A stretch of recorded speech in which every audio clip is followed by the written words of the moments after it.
dia a todos, bom dia a todas, bom dia para você que nos assiste pela Pop TV em Sobradinho e Porto Alegre. Sejam todos muito bem-vindos e bem-vindas a mais um ICL Mercado Investimentos. E hoje a gente está em quê? Em clima junino, porque é São João e a gente tem o que também?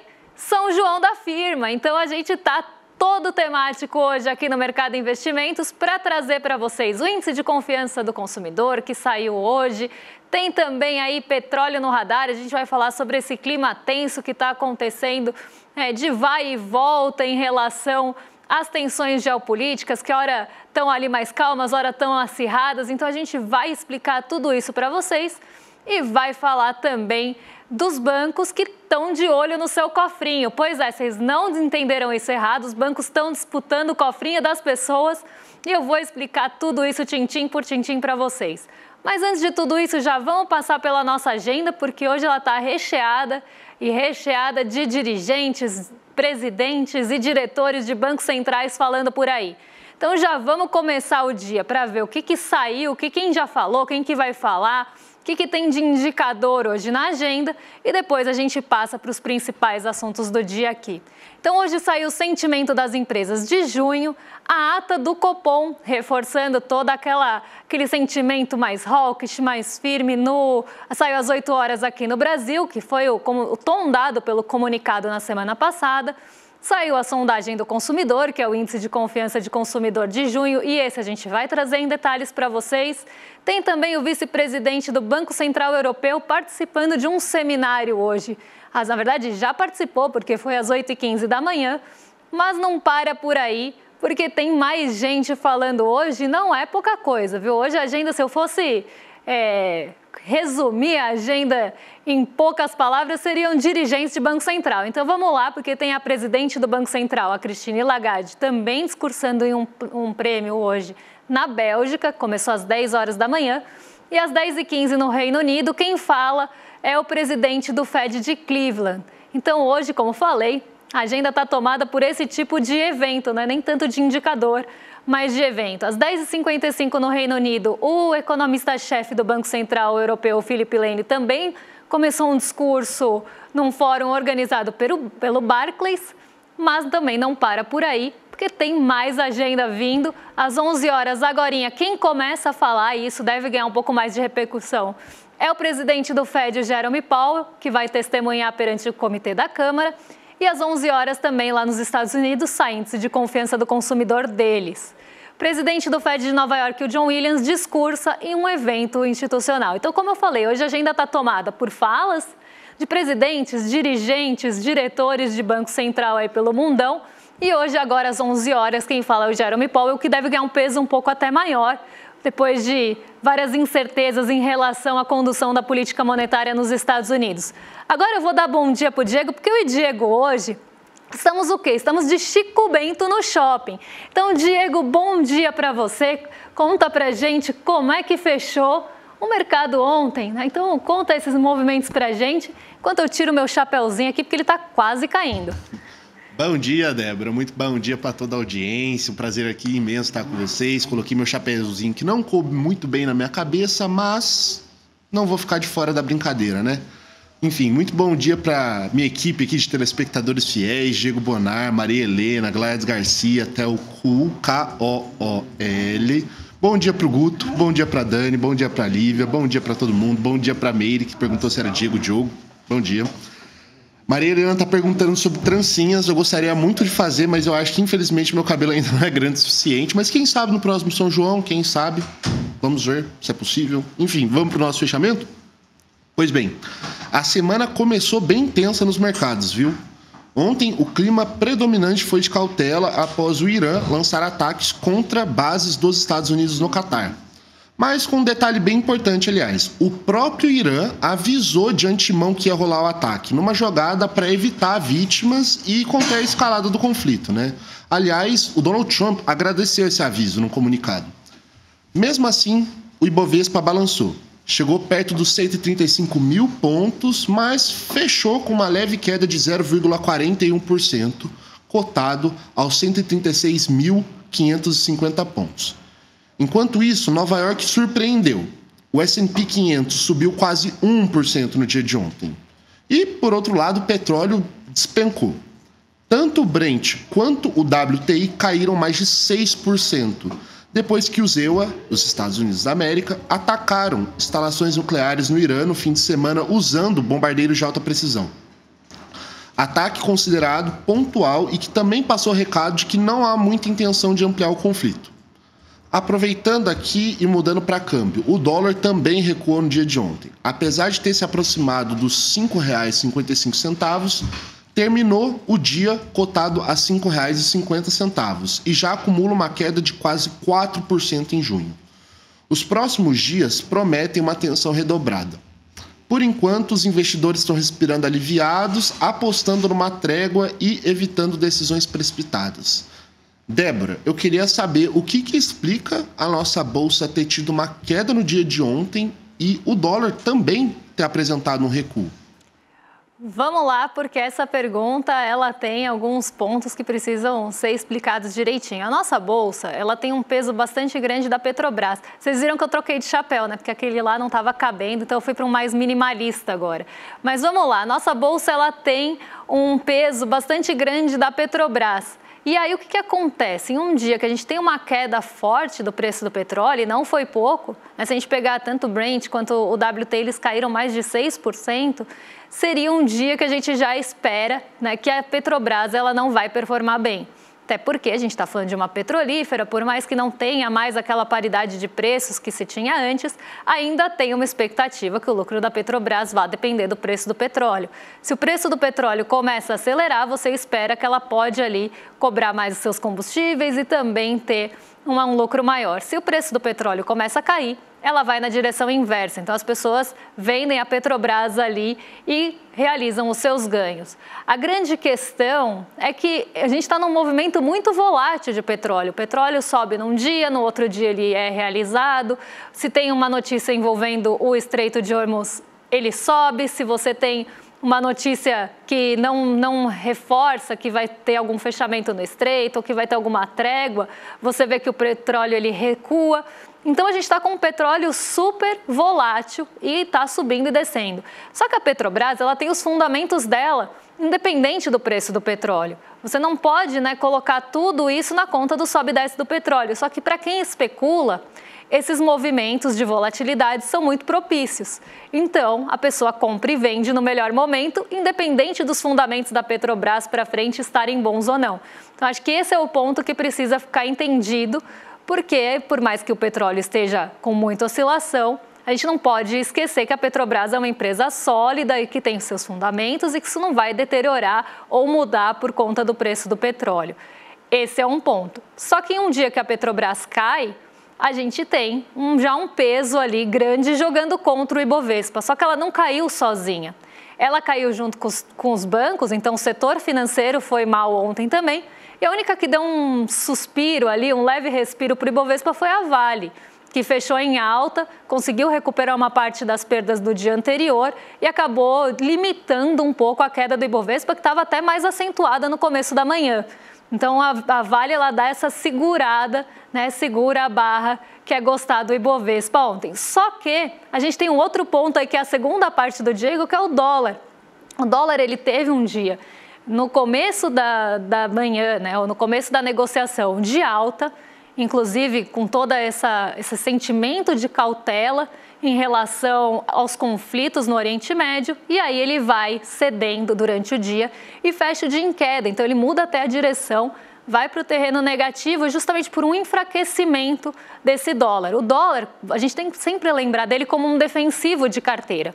Então, quando começa a ter uma expectativa que pode alguma coisa ir ali para um lugar ruim ou dar errado, o goleiro ele é tipo um defensivo, ele é tipo um zagueiro da carteira, aproveitando aí que a gente está na Copa Mundial de Clubes, ele é tipo um zagueiro, o ouro seria tipo o goleiro, que é o último ali a segurar a bola. Então, você tem essa segurança dada pelo dólar. Se você acha que a economia dos países vão ali, as economias no geral vão para um lugar ruim, o dólar só serve como esse defensivo. E aí, se você espera que as pessoas vão comprar mais dólar, a demanda por dólar sobe, as pessoas vão buscar essa segurança no dólar, o preço dele vai subir. Só que se você tem alguma notícia de trégua, de respiro, aí o dólar vai arrefecer justamente respondendo ao motivo que elevou. Então, se ele elevou porque estava toda essa confusão, essa cautela mesmo predominante por conta de conflitos, e esses conflitos saem um pouco de cena, ainda que temporariamente, o dólar arrefece. Não só em relação ao real, mas em relação aos pares também. O DXY, que é um indicador bem interessante para se olhar dólar frente a pares, ele também recuou ontem, foi até para abaixo de 100 pontos. Então, foi um dia de enfraquecimento do dólar, porque ele tinha se valorizado nos dias anteriores, principalmente entre os pares, nesse movimento de busca por essa segurança. Então, esse é um movimento que às vezes acontece e a gente teve aí um dia de bolsa em queda e dólar em queda, que não é o mais comum, mas tem uma explicação mais técnica aí em relação a ajustes de dólar também. Agora, vamos para o nosso assunto do dia, porque a gente vai falar de petróleo, até para explicar um pouco dessa queda brusca do petróleo, que hoje continua. O petróleo Brent, gente, o que eu estou pensando aqui? Porque eu estava lendo a tarja que está embaixo, eu misturei guerra com petróleo Brent. O petróleo Brent, ele caiu mais de 6% ontem e hoje continua em queda firme, ali abaixo caindo mais 3% e voltando a um patamar de preço por barril mais baixo.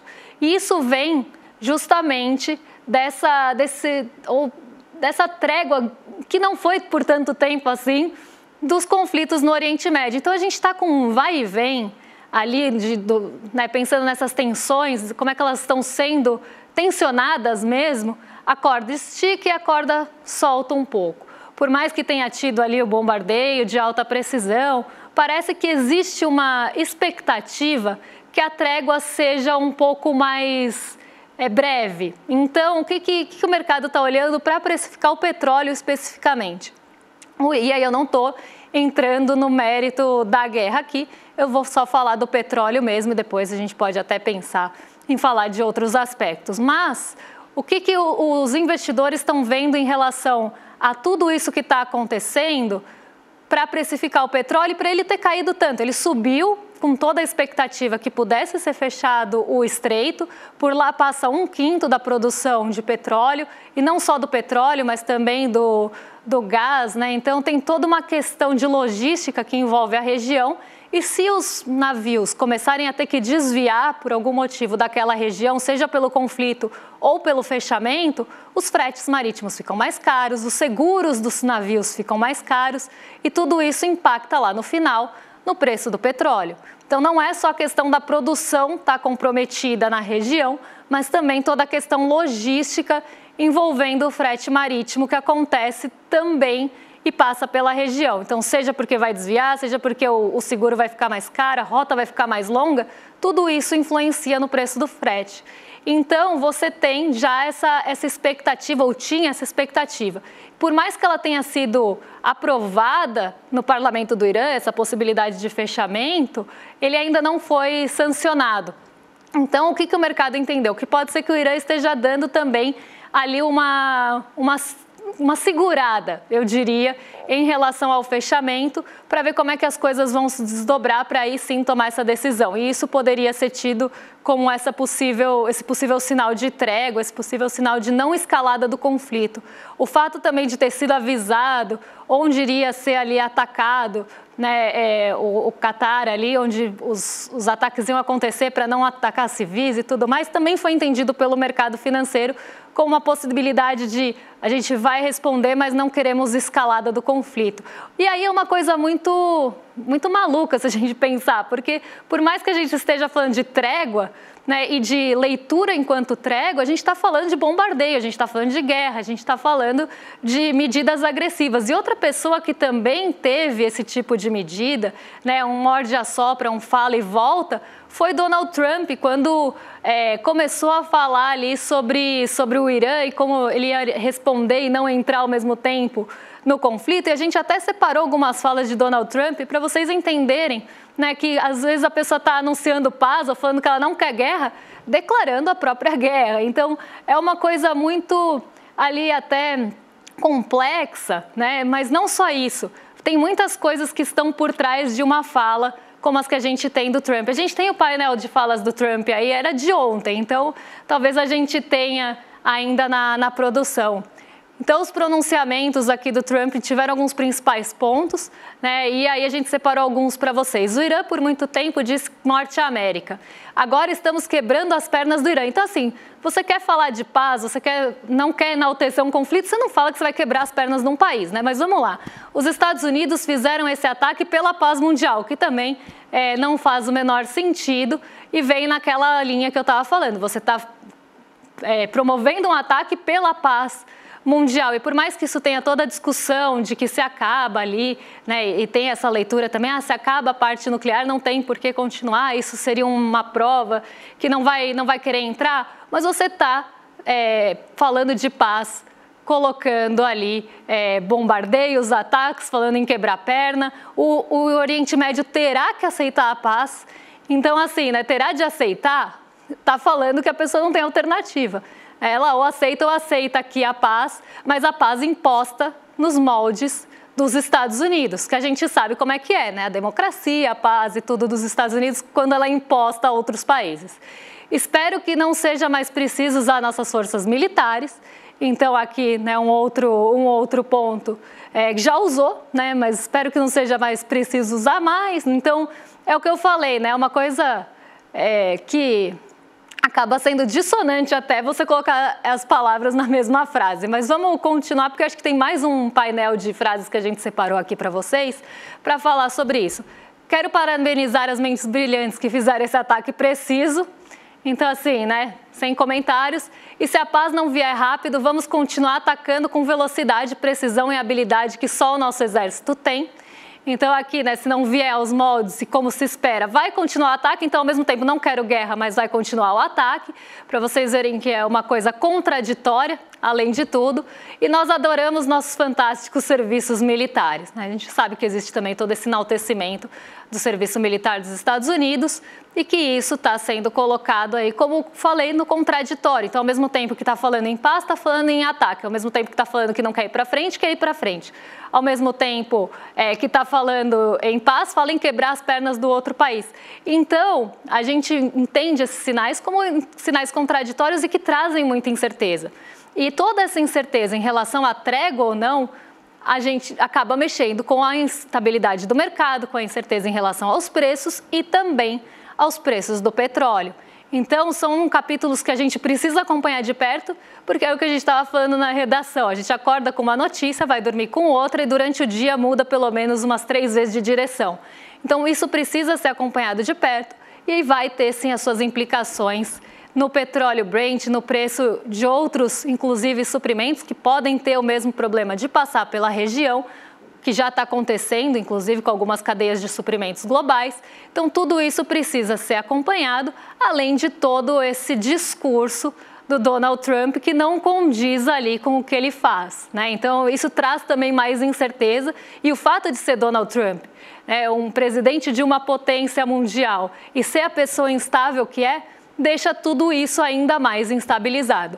Agora eu vou devolver para a redação, porque Diego está ali no chat catando as perguntas de vocês. Ele não está no shopping, ele está na redação catando as perguntas. Então, Diego, o que tem aí de dúvida, comentário interessante da nossa audiência hoje? Débora, na verdade hoje tem muitas dúvidas. Eu acho que a audiência ficou bem admirada com o nosso singelo gesto de apreciação da festa de São João. Destacar aqui o comentário da nossa telespectadora Maria Helena, que disse que o seu chapéuzinho tá do tamanho dos acertos do mercado, achei genial. Mas, na verdade, eu queria aproveitar os seus comentários, na verdade, a leitura dos comentários que o Trump fez, para pegar aqui uma apuração que acabou de sair pela Bloomberg Linha Brasil, onde a manchete diz, né, o Trump se irrita com Israel e Irã, pede fim de bombas e pressiona para salvar trégua. Então, assim, o cara é uma contradição ambulante, né? A matéria da Bloomberg diz, o presidente dos Estados Unidos, Donald Trump, acusou Israel e o Irã de violarem o cessar-fogo anunciado por ele na terça-feira e exigiu que ambos os lados cumprissem um acordo. Aí fala dele, basicamente temos 2 países que lutam há tanto tempo e com tanto afinco que não sabem o que estão fazendo, disse ele a repórteres antes de se dirigir a uma cúpula da OTAN em Haia. Então, assim, não dá para entender muito bem o que esse cara quer exatamente. Como assim você coordena um ataque preciso, você elogia suas forças militares por isso, e ao mesmo tempo você fica irritado com o país que você ataca e o seu aliado por estarem trocando mísseis, né? É uma coisa, assim, que é impressionante. Como que esse cara consegue, na verdade, ser o presidente da maior potência econômica e militar do planeta. Agora, feito isso, acho que você tem um recadinho especial pra gente, não é? De um evento bastante importante que vai ter no domingo? Pois é, e antes de chamar o evento bastante importante, que vocês sabem qual que é, eu vou contar para vocês que os bancos, eles estão de olho no seu cofrinho, tá todo mundo disputando o cofrinho das pessoas, e isso tem muito a ver com o que a gente vai falar no domingo com vocês. Por quê? Tem uma briga de gigantes e dos menores também em relação a buscar o dinheiro de vocês. Então, tem uma matéria, inclusive, bastante interessante que saiu na Bloomberg, que mostra como as fintechs elas estão disputando o dinheiro das pessoas, oferecendo cada vez mais remuneração nos seus CDBs, que são aqueles títulos pós-fixados, normalmente, que você deixa ali uma reserva mais de emergência, que paga em um dia ou paga no mesmo dia, né? O CDB normalmente paga no mesmo dia, o fundo DI às vezes que leva um dia para pagar. Mas esses CDBs, eles são uma porta de entrada das pessoas no banco. Então, o que está acontecendo? Os bancos eles estão numa disputa que foi nomeada como Guerra dos Cofrinhos para a quinta série de todo mundo, inclusive a minha. Quando eu fui fazer essa tarde, a minha quinta série não se conteve, mas ela é chamada de Guerra dos Cofrinhos. Por quê? Tem o cofrinho do Banco Laranja, tem o cofrinho do Banco Espanhol Vermelho, tem agora as caixinhas, né, do Banco Roxinho. Então, isso é uma forma dos bancos disputarem o mercado. E a disputa por clientes, que são vocês. E nisso está todo mundo sempre pagando mais. Um está querendo pagar mais que o outro. Então, você entra lá num banco, tem lá 120% do CDI, o outro está pagando 105%. Aí você pensa, pô, eu coloco a 105 ou a 120 ali? Isso tudo é uma estratégia, na verdade, um bait, normalmente de marketing, né? Para quem lembra aquela corretora de duas letras, já ofereceu o CDB a 200% do CDI, isso era uma baita de uma isca, era um clickbait total, porque aí você entrava lá, tinha que ser para novos, tinha 1000 termos, né?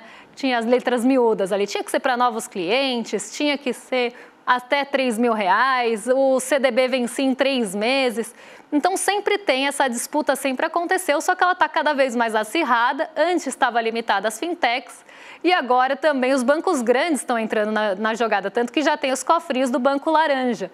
Então, os bancos eles estão ali disputando vocês. E nessa confusão de percentuais do CDI, é muito natural que surjam dúvidas onde vocês vão colocar o dinheiro, né? Que risco que eu estou correndo nessa fintech, o que isso traz de remuneração e de risco, será que isso é de longo prazo, será que não é? E aí eu vou acabar perdendo o pouquinho a mais que eu ganhei na tributação, porque ficou no pouquíssimo prazo, já venceu logo em seguida. Então, essa disputa, às vezes, mais confunde do que ajuda. Mas é muito interessante a gente ver, né, como é que estão disputando o dinheiro das pessoas com essa briga de porcentagens do CDI, todo mundo querendo remunerar mais que o outro. Isso traz riscos, né, de crédito, por exemplo.